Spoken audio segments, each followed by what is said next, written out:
মহান আল্লাহ তাআলা পবিত্র কালামুল্লাহ শরীফের মধ্যে প্রায় জায়গায় ঈমানের সাথে আমলের কথা উল্লেখ করেছেন এবং আমলের আগে ঈমানের কথা উল্লেখ করেছেন। কারণ ঈমান ঠিক থাকলে আমল ঠিক থাকবে। তাই ঈমানবিহীন আমল হলো বান্দার ঈমানবিহীন আমল হলো তলাবিহীন জুড়ি নিয়ে। অর্থাৎ আপনি বাজারে গিয়েছেন, বাজার ক্রয় করলেন, বাজার কিনলেন, তোলের মধ্যে নিলেন, রাখলেন, কিন্তু আপনার তোলের মধ্যে ধরা নাই, ওই বাজারগুলোকে আপনাদের মধ্যে থাকবে না।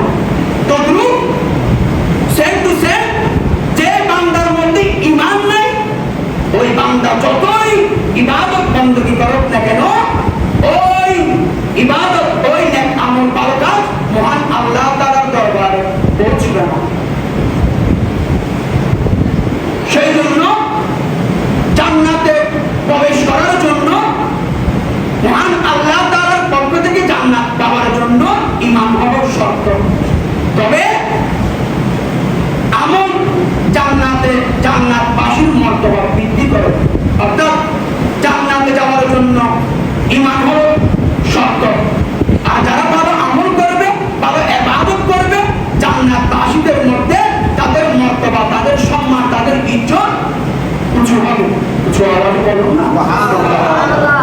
সেই জন্য মহান আল্লাহ তাআলা সূরা কাহফ এর 37 নং আয়াতের মধ্যে ইরশাদ করতে লাগলেন, ইন্নাল্লাযীনা আমানু ওয়া আমিলুস সালিহাতি কানাত লাহুম জান্নাতুল ফিরদাউসি নুজুলা। নিশ্চয়ই যারা ঈমান এনেছে এবং নেক আমল করেছে তাদের জন্য রয়েছে জান্নাতুল ফিরদাউস। উঁচু আওয়াজ বলুন না সুবহানাল্লাহ। যারা ঈমান আনবে এবং নেক আমল করবে, ভালো কাজ করবে, নিঃসন্দেহে তারা জান্নাতের মধ্যে কি করবে? প্রবেশ করবে। উঁচু আওয়াজ বলুন না সুবহানাল্লাহ। শুধু ইবাদত করলে হবে না, আগে আপনার মধ্যে ঈমান আছে কি, আছে নাকি নাই, এটা আপনার দেখতে হবে। আপনার মধ্যে কি মাঝে মাঝে এমন কিছু মনে হয় আমরা যে মরে গেলে আল্লাহ আমাদেরকে তাকিয়ে পাবে না, অতএব ওকে মারি ফেলি, ওকে হারি ফেলি, জায়গা দখল করে ফেলি, এই করি সে করে ফেলি, এরকম মনের মধ্যে হলে মনে করবেন আপনার মধ্যে ঈমান হালকা, দুর্বল, আপনার ঈমান দুর্বল।